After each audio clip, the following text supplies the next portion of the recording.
누가복음 22장 24절에서 38절 말씀을 같이 읽음으로 받겠습니다. 또 그들 사이에 그중 누가 크냐 하는 다툼이 난지라. 예수께서 이르시되 이방인의 임금들은 그들을 주관하며 그 집권자들은 은인이라 칭함을 받으나 너희는 그렇지 않을지니 너희 중에 큰 자는 젊은 자와 같고 다스리는 자는 섬기는 자와 같을지니라. 앉아서 먹는 자가 크냐 섬기는 자가 크냐 앉아서 먹는 자가 아니냐. 그러나 나는 섬기는 자로 너희 중에 있노라. 너희는 나의 모든 시험 중에 나와 함께한 자인즉 내 아버지께서 나라를 내게 맡기신 것 같이 나도 너희에게 맡겨 너희로 내 나라에 있어 내 상에서 먹고 마시며 또는 보좌에 앉아 이스라엘 12지파를 다스리게 하려 하노라. 시몬아 시몬아 보라 사단이 너를 밀가 부르듯 하려고 요구하였으나 그러나 내가 너를 위하여 내 믿음이 떨어지지 않기를 기도하였노니 너는 돌이킨 후에 내 형제를 굳게 하라. 그가 말하되 주여 내가 주와 함께 오게도 죽는 데에도 가기를 각오하였나이다. 이르시되 베드로야 내가 내게 말하노니 오늘 닭 울기 전에 내가 3번 나를 모른다고 부인하리라 하시니라. 그들에게 이르시되 내가 너희를 전대와 배낭과 신발도 없이 보내었을 때에 부족한 것이 있더냐. 이르되 없었나이다. 이르시되 이제는 전대에 있는 자는 가질 것이요 배낭도 그리하고 검 없는 자는 겉옷을 팔아 살지어다. 내가 너희에게 말하노니 기록된 바 그는 불법자의 동류로 여김을 받았다 한 말이 내게 이루어져야 하리니 내게 관한 일이 이루어져 가민이라. 그들이 여짜오되 주여 보소서 여기 검 둘이 있나이다. 대답하시되 족하다 하시니라. 아멘. 예수님께서 그토록 원하셔서 제자들과 함께 유월절 식사를 하셨습니다. 예수님께서 이 식사를 통하여 새 언약의 상징인 성만찬을 제정해 주셨고 제자 공동체는 그리고 교회는 이 성만찬 예수님의 죽으심을 기념하여 십자가를 기억하고 오늘까지 있습니다. 그리고 그 끝에 제자 중에서 예수님을 파는 자가 있게 될 것을 말씀을 하셨습니다. 인자는 이미 작정된 대로 가거니와 그를 파는 그 사람에게는 화가 있으리로다. 여러분 이쯤 되면 분위기가 어쩌겠어요? 매우 무겁지요. 분위기가 우울하지요. 분위기가 확 가라앉지요. 그런데 이런 분위기 가운데서 누가 더 크냐 하는 다툼이 생겼다는 겁니다. 예. 누가 더 위대하냐는 다툼이 다른 사람들도 아니고 제자들 사이에서 생겼다는 거예요. 평신도들 사이에서 생긴 게 아닙니다. 교회 1, 2년 다니는 분들 가운데 생긴 게 아니에요. 핵심 리더십에서 생긴 거예요. 지금 그럴 분위기가 아니잖아요. 그렇죠? 네. 예수님은 노심초사하는 가운데 과연 유다가 대역을 했고 반역을 했고 대제사장들이 예수님을 어떤 망도 방식으로 죽이려고 하는 가운데 과연 내가 십자가를 지기 전에 이 유월절 식사를 할 수 있을 것인지 제자들하고 개인적으로 친밀한 관계를 갖고요. 저들에게 이 성만찬을 제정해 줄 수 있을지 없을지 그와 같은 굉장히 긴박한 순간이고 또 이제는 예수님께서 가룟 유다를 직접 말은 하지 못하지만 마지막 순간까지라도 제자 공동체 중에서는 배신자가 없도록 하기 위해서 너희 중에 한 사람 나를 팔게 된다. 돈에 눈이 어두워서 나를 팔게 된다. 이렇게 말씀하시는 분위기인데 그 가운데서 누가 더 크냐, 누가 더 위대하냐는 다툼이 생겨요. 논쟁이 생겨요. 물론 이 다툼은 처음이 아닙니다. 이미 9장에서 그 다툼이 있었거든요. 그래서 예수님이 이 다툼을 곧바로 중지합니다. 다툼 중지예요. 어떤 명분도 다툼은 중지예요. 교회는 다투는 곳이 아니에요. 교회는 싸우는 곳이 아니에요. 목소리를 높이는 곳이 아니에요. 막 일어서고요, 막 인상을 쓰고요, 막 달려들고요, 막 의장하고 소리치고요. 그런 것이 교회가 아닙니다. 그렇게 되면 교회는 본질을 잊어버려요. 그래서 예수님이 이 제자들 사이에서 일어나서는 시기가 아닌 상황에서 누가 더 크냐, 누가 더 위대하냐, 누가 더 영향력이 있냐, 누가 더 세력이 있냐, 누가 더 나를 따르는 사람이 많냐, 다 예수님 따라 나서지 누가 사람 따라 나선답니까? 맞지요? 누가 사람 따라 나선대요? 누가 목사를 따라 나선답니까? 누가 장로를 따라 나선답니까? 예수님의 핏값으로 사신 성도 한 사람도 목사를 따라 나설 사람은 없습니다. 장로 따라 나설 사람 없습니다. 권사님 따라 나설 사람 없어요. 그렇게 보면 큰일 납니다. 그리고 그렇게 줄을 세우려고 하면 큰 죄악입니다. 큰일 날 일입니다. 그래서 예수님이 이 다툼을 곧바로 중지를 하셔요. 그리고 하나님 나라에 대한 제자들의 그릇된 생각, 잘못된 생각을 정정을 하셔요. 세상 나라 임금들은 백성들을 주관한대요, 다스린대요, 통치한대요, 그 위에 군림한대요. 여러분 잘 보고 계시죠? 선거 때면 와서 막 악수하고 막 만면에 웃음을 띠고 무릎을 꿇고 하는 분들이 딱 당선되는 순간 어떻게 하는 거 보죠? 떨어져도 그걸로 끝입니다. 표준 분들에게 고맙다고, 물론 프랑카드는 붙일 수 있어요. 속으로 욕하고요, 수준이 떨어져서 못 알아봤다는 등, 민도가 어쨌다는 등 그러지. 이게 세상 임금들이 세상에 소위 말하는 지도자들이 가지는 속성이에요. 속성. 주관해요, 다스려요, 통치해요, 군림해요. 그리고 세상의 집권자들은 자칭입니다. 내가 의인이야, 그렇게 칭해요. 네가 내 덕이지. 또 그런 사실은 잊어버리지도 않습니다.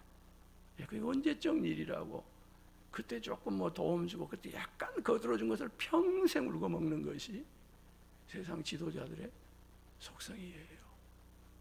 이 정치적 속성입니다. 평생 울고 먹습니다. 평생. 울고 먹을 수 있을 때까지 울고 먹습니다.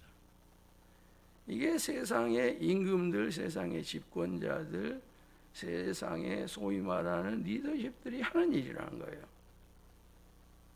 그런데 너희들은 이 세상 나라를 섬기는 자로 내가 선택한 게 아니고 하나님 나라를 섬기는 자로 선택을 했고 3년 동안 내가 훈련시켰다. 그러므로 그래서는 안 되느니라. 된다고요? 안 되느니라. 절대로 결코 그래서는 안 되느니라. 오히려 너희 중에 기능으로 감당하는 일로 큰 자가 있느냐? 그러면 가장 어린 자와 같아야 된다.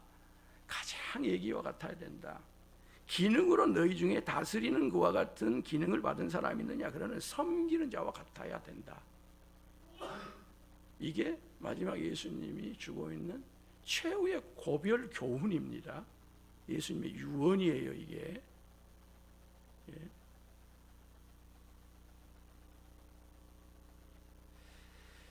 세상에서는 밥상에서 앉아 먹는 자가 당연히 크지요. 앉아서 밥을 받는 사람이.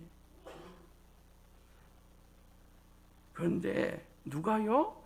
예수님 자신이 나는 너희들 중에서 섬기는 자로 있다 그래요. 예수님.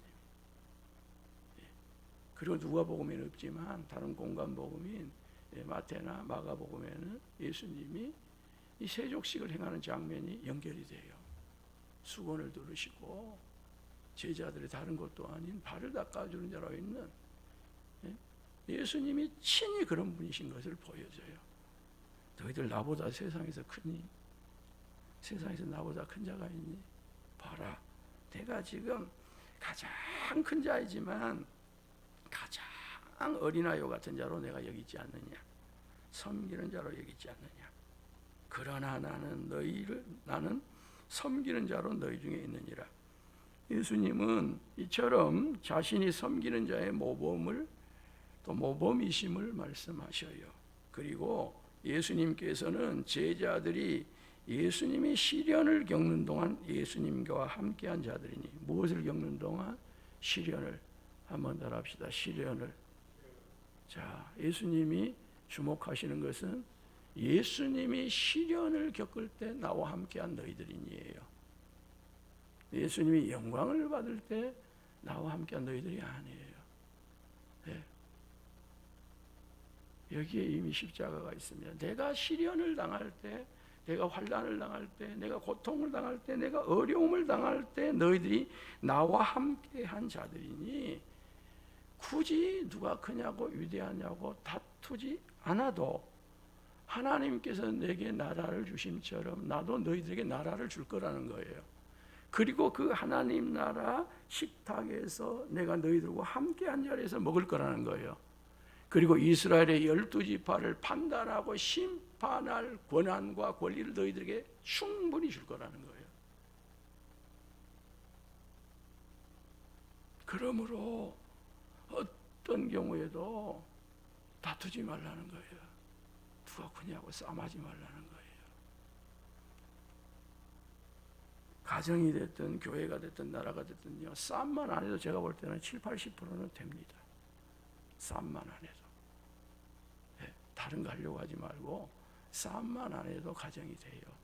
부부간에 싸움만 안 해도, 가정에서 형제간에 싸움만 없어도 그 가정은 70-80% 더 될 겁니다. 80-90%는 됩니다. 그 집안은.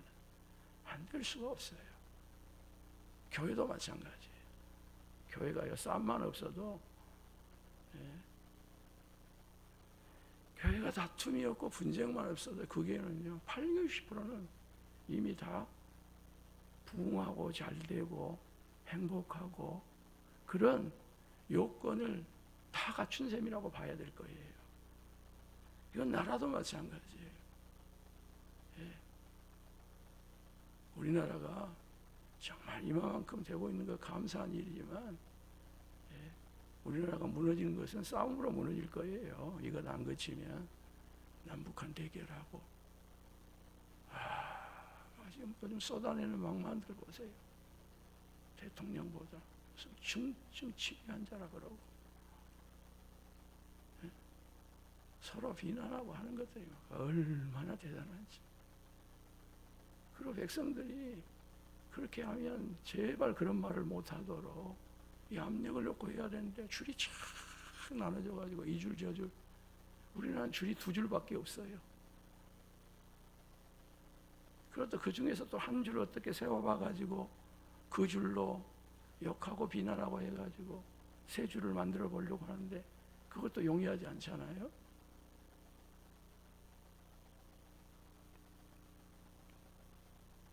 예수님이 어떤 경우에도 다툼하지 말라고, 싸우지 말라고 말씀을 하시어요.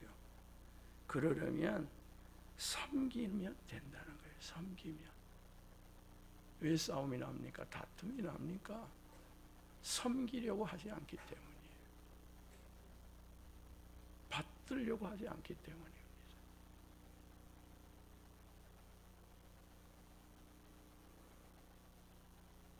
예수님은요, 이처럼 가룟 유다에게 들어간 사탄이 제자들 사이에 끼어서 자리 다툼으로 그들을 분열시키려고 하는 것을 막으셨어요. 그리고 고별 교훈을 이어가고 계세요. 자, 이젠 예수님이 장차 예수님이 십자가를 지시고 부활 승천하시면 미래의 지도자의 지도자가 될 베드로를 개인적으로 권면을 하시는 내용입니다. 베드로의 실패를 내다보시고 베드로에게 그럼에도 불구하고 용기를 주시는 말씀이 이어져요. 사단이 미래의 지도자의 지도자가 될 베드로를 지금 파멸시키려고 합니다. 사단이 가룟 유다에게만 들어가고 가룟 유다에게만 활동을 하고 있는 게 아닙니다. 제자 공동체들 사이에서 활동을 하고 있고, 지도자의 지도자가 곧 되게 될 베드로를 파멸시켜 버리려고 해요. 그를 타격해요. 예수님께서 이러한 사실을 인지하시고 베드로를 부르셔요. 시몬아, 시몬아, 시몬아, 시몬아.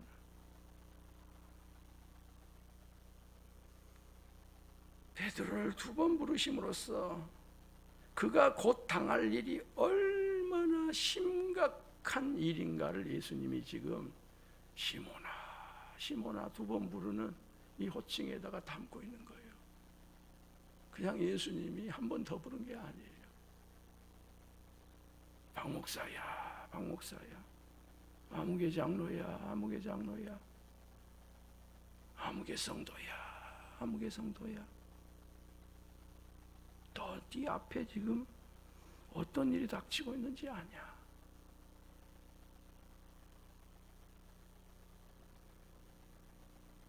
지금 그 말입니다.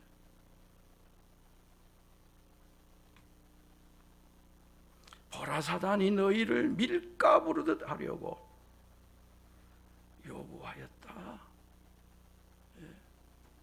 보라, 사탄이 너희를 밀가부르듯 하려고, 밀을 채로 치고요.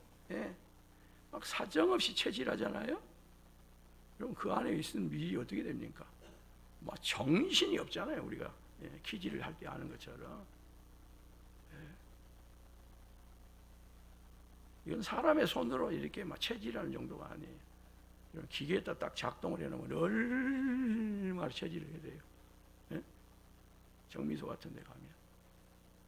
그래야 그 안에 있는 것들이 다 빠지니까요.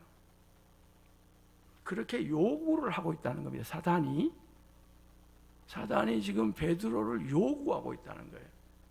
이 장면은 마치 저 동방의 의인 욥을 보고 사단이 하나님 면전에 와가지고, 하나님, 욥을 한번 내게 맡겨보세요. 욥이 괜히 하나님을 그렇게 잘 섬긴 줄 아십니까? 부자 되게 해주고 건강하게 해주고 자식들 잘 되게 해주고, 존경받으니까 그러죠. 내가 그것 한번 뺏어보겠습니다. 그러면 과연 욥이 하나님을 존중한가 봅시다. 경외한가 봅시다. 나는 그렇게 생각하지 않는다. 아니, 저는 그렇다고 확신합니다. 그래? 그러면 욥의 생명은 다치지 말고 네가 그렇게 가서 한번 해봐라. 자, 한번 합시다. 생명은 다치지 말고. 자, 생명의 주권은 누구한테 있어요? 하나님께 있어요. 그래서 하나님이 생명은 안 맡겨요. 아프게는 할 수 있어요, 권사님. 생명의 주권은 하나님이 가지고 계세요. 맡기지 않아요. 사탄에게. 너 생명은 건들지 마라. 목숨은 건들지 마라. 너 나머지는 한번 흔들어봐라. 너 건드려봐라. 그렇게 요구한 것처럼 지금 베드로에게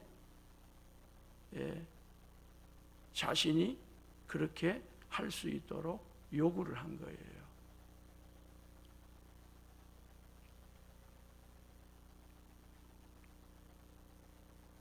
그런데 오늘 베드로뿐이 아니고 너희를이라고 말해요. 너희를. 굉장히 여러분 말씀이요. 아주 구체적이에요. 보라, 사탄이 너를 밀가부듯 하려고 요구했다 그렇게 하지 않고 보라 사탄이 너희를 밀가부르 하려고 요구했다는 거예요. 무슨 말이에요? 장차 제자들의 우두머리가 될 베드로를 공략하면 너희들, 즉 제자들 전체가 무너진다는 겁니다. 이게 사탄이 쓰는 무너뜨림의 원리예요. 졸개를 잡는 게 아니에요. 수개를 잡습니다. 우두머리를 잡습니다. 그래서 베드로를 잡으면 나머지 제자들은 무너져 버려요. 그래서 십자가 사건 이후에 베드로가 무너졌잖아요. 그 나는 고기 잡으러 가노라 하니까 다 고기 잡으러 간다고 다 흩어져 버리잖아요.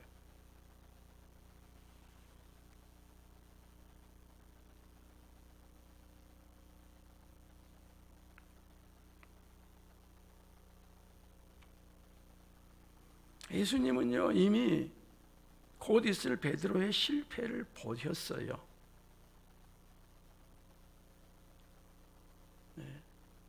근데 그 실패를 보셨음에도 불구하고 예수님이 베드로에게 그 실패가 너무 크기 때문에 그 실패 이후에 일어서도록 용기를 주시는 거예요. 그러나 내가 너를 위하여 내 믿음이 떨어지지 않기를 기도하였노니 너는 돌이킨 후에 내 형제를 굳게 해라니. 너 형제를 단단히 세워라. 제자 공동체를 단단히 세워라. 베드로야, 네가 실패했다고 해서 네 믿음까지 떨어지면 안 된다. 내 믿음 에클레이포 잊으면 안 된다. 쇠하여지면 안 된다. 없어지면 안 된다. 그치면 안 된다. 너 이것을 꼭 명심해라. 그리고 넘어졌다가 일어나면 꼭 지금보다 더 강한 지도자가 되거라. 좋은 지도자가 되거라. 선한 지도자가 되어라. 베드로야는 꼭 이 사실을 유념해라. 어떤 경우에도 잊지 말아라. 그런데 여러분, 베드로는 이런 중차대한 예수님의 말씀을 조금도 진중하게 생각을 안 해요. 정말 좀 사람이 진중할 때는 진중해야 되는데 진중하게 생각을 안 하는 것입니다. 이렇게 말해도 저렇게 말해도 진중한 순간을 놓쳐요. 베드로가 가지고 있는 약점입니다. 그가 가지고 있는 대단한 장점도 많은데 결정적인 베드로의 하자가 여기가 있어요. 예수님이 베드로의 실패를 보셨다고 하는 것은 베드로가 실패를 안 할 수가 없어요. 실패를 하게 되거든요. 그래서 넌 실패하게 된다. 그런데 네가 실패 이후에 그 충격이 너무 커서 일어나지 못할까 봐 내가 너에게 용기를 주니 꼭 다시 일어서고 더 좋은 지도자가 되어서 내가 너희들에게 가져온 이 하나님의 나라를 제자들과 함께 굳게 지켜나가거라. 확장시켜 나가거라. 그런 거예요. 그런데 베드로가 이 순간에도 진중함이 없어요. 신중함이 없어요.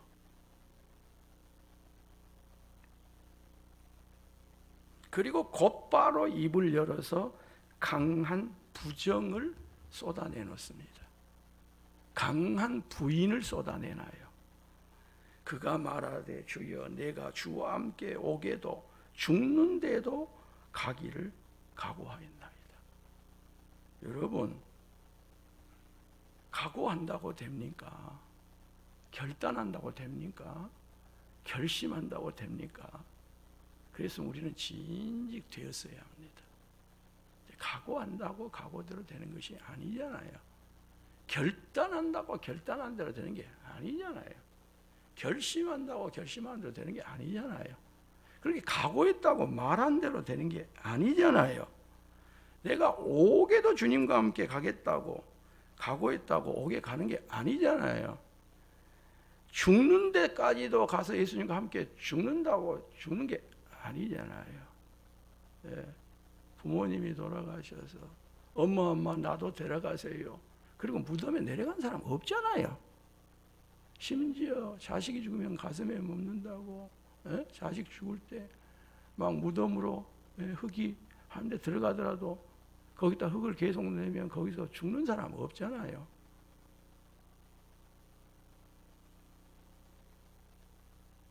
아무리 그 상황이 죽음을 각오한 상황이어도 말이에요.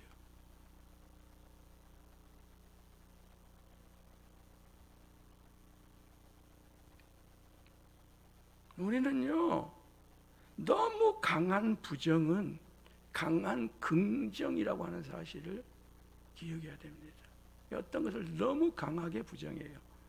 그러면 그 안에 강한 긍정이 있어요.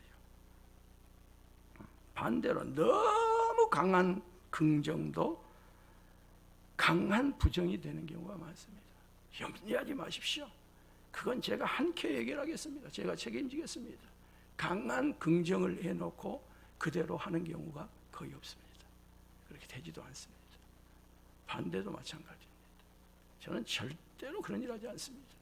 어떤 경우도 그런 일 하지 않습니다. 그런데 그 강한 부정 속에 절대로 그런 일을 해버립니다.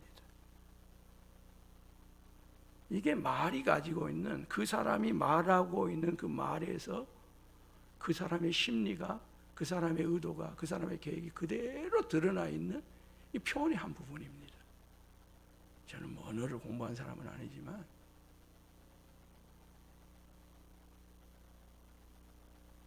여러분, 제자는 전사가 아닙니다.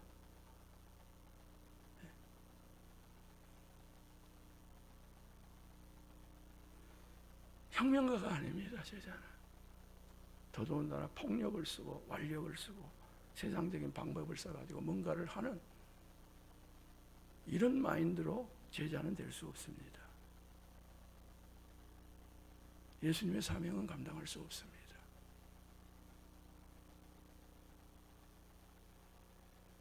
그래서 예수님께서 이 진중한 순간에 예수님, 제가 실패하게 됩니까? 어쩌면 좋지요. 그렇게 좀 진중하게 나와야 할 순간에 강한 부정으로 나오는 베드로에게 예수님이 말씀하셔요. 베드로야, 내가 되게 말하노니 오늘 달 울기 전에 네가 3번 나를 모른다고 부인하리라. 네가 나를, 오늘 밤 닭이 3번 울기 전에 나를 포기할 것이다.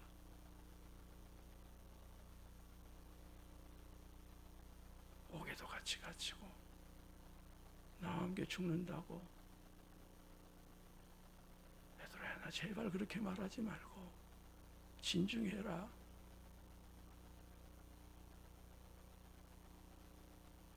이 교훈을 주십니다. 그리고 예수님께서요, 주제를 바꾸셔요. 왜요? 그렇지 않으면 베드로가 나중에 더 회한이 남을 무모한 장담을 계속할 것이기 때문에 그렇습니다.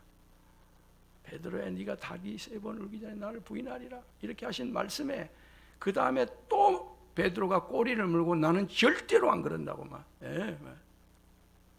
의기양양하게 신념과 모든 것을 막 드러내면서 계속 그럴 것이에요, 지금 베드로가. 그래서 예수님이 주제를 바꿔요. 그만해라, 그런 뜻입니다. 너 그러면 그럴수록, 네가 무모한 장담을 하고 무모한 이야기를 하면 할수록 너에게 회한이 남아. 너 나중에 일어서기가 힘들어. 너 우느라고 통곡하고 가슴을 치고 회개하느라고.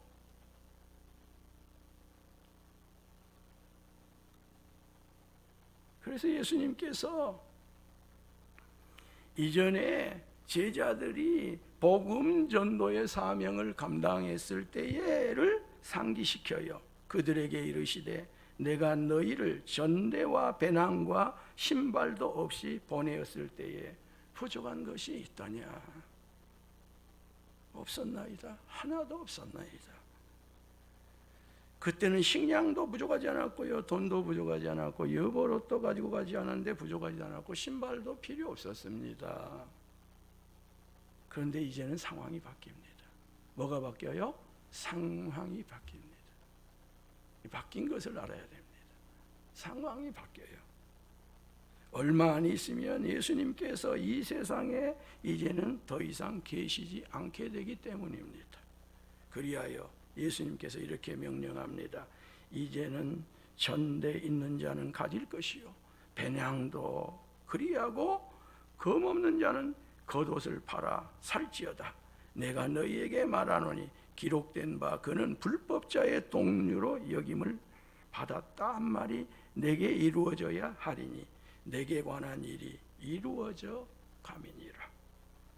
이제부터는 돈도 가지거라, 배낭도 가지거라, 여벌옷도 가지거라, 심지어 금까지도 겉옷을 팔아가지고 사라고 예수님께서 명령을 합니다. 왜요? 상황이 바뀌었다니까요. 상황이 바뀐 거예요. 성경을 우리가 볼 때 이 상황이 바뀐 것을 알아야 성경을 제대로 봅니다. 그리고 지금이 어느 때인지 상황인지를 알아야 그 말씀을 거기에다가 적용을 해서 사명을 감당해 가는 거예요. 상황이 바뀌었는데 이전에 하신 말씀대로 여보를 가지면 안 된다니까요. 돈을 가지면 안 된다니까요. 경건하게 살고요, 청빈하게 살아야 된다니까요. 제가 우리 김재준 선생님의 교회론을 논문을 썼는데 장공전지 16권인가요? 수번 읽으면서 계속 강조한 것이 청빈 이런 걸 강조를 하거든요. 굉장히 좋은 이야기죠. 맞는 이야기죠. 근데 그 청빈이 어느 때 청빈이어야 되냐는 거예요.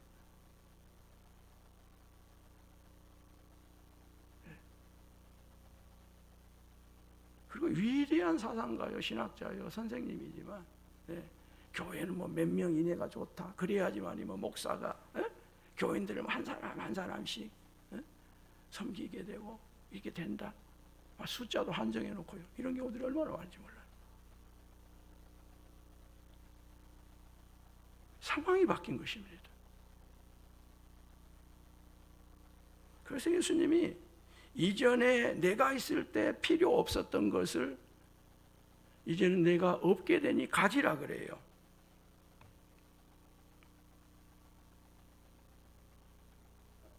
이제부터는 돈도 가지고 배낭도 가지고 여벌옷도 가지고 심지어 금까지 칼까지 사라 그래요. 이는 영적 전쟁을 위한 무장을 하란 말이 아닙니다. 이 상징 아닙니다. 비유 아닙니다. 상징을 상징으로 이해하고 비유를 비유하고 이해하고요.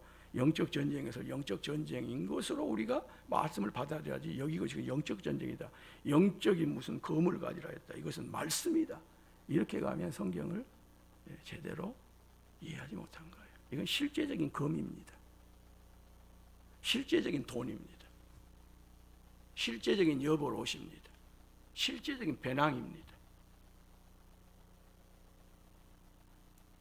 여기 칼은요, 주요 도로에서 강도를 물리치기 위한 기본적인 방어 장비예요. 칼을 사라는 겁니다. 주요한 도로에서, 즉 사명제에서 사명을 감당해 가다가 어느 순간 너를 어떻게 푹 찔러볼지 모른다는 거예요. 너를 죽일지 모른다는 거예요. 너를 어떻게 해볼지 모른다는 거예요. 그럴 때 너 반드시 이제는 칼을 준비하고 있어야 된다. 그래서 공격은 할 일 아니되 반드시 그걸 방어해야 되는 일. 너를 찌르지 못하도록, 너를 죽이지 못하도록. 심지어 예수님이 칼까지 사라 그래요. 즉 이제부터 제자들은 마냥 순진하기만 해서는 안 된다는 거예요.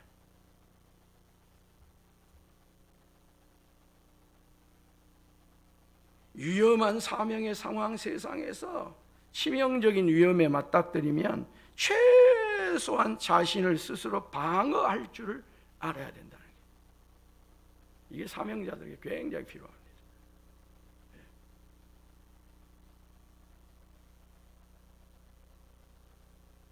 주의 종들에게 필요한 것입니다. 길을 가다가 강도를 만나 옷벗김을 당하고 거의 죽일 지경에 떨어지면 안 된다는 거예요. 그러면 사명은 그것으로 중단돼 버려요.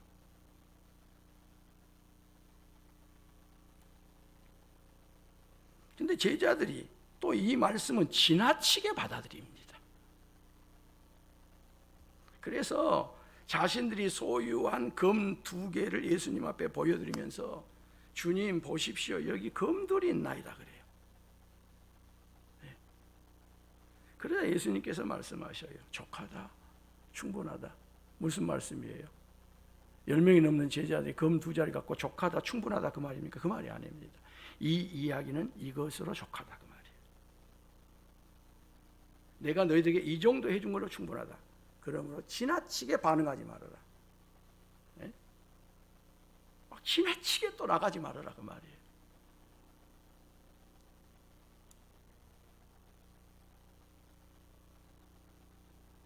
즉 이상 끝 그런 뜻입니다. 이렇게 해서 예수님의 십자가를 지시기 직전의 고별 교훈이 끝나요. 그래서 우리가 마태복음 28장에 나와 있는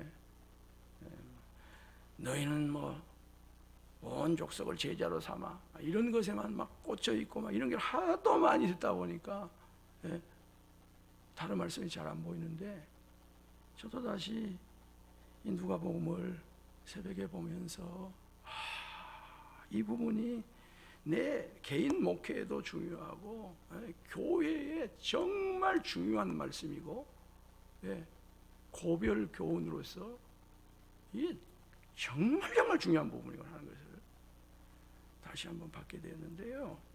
여러분 이 말씀을 누가복음 가운데서 꼭 기억하십시오. 기억하고 가십시오.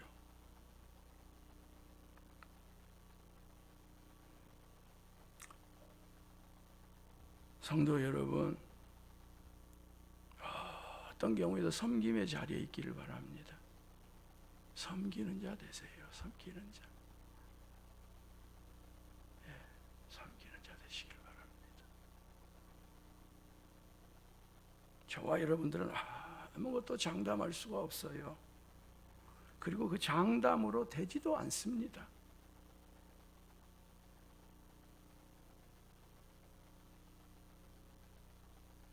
그리고요,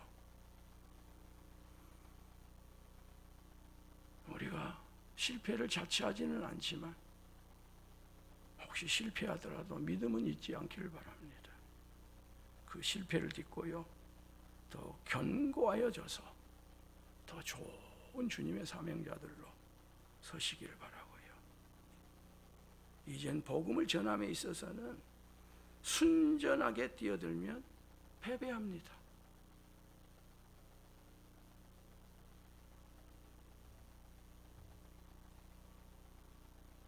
필요한 것이 필요합니다.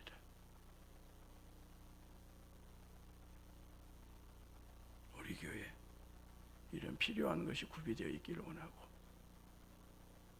우리 교회가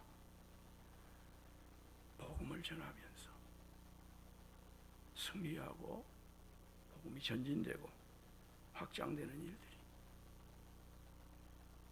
상황이 바뀐 것을 알고 때를 알아 거기에 걸맞게 우리 교회가 더 복되게 전진해 갈 수 있기를 예수님의 이름으로 축복합니다.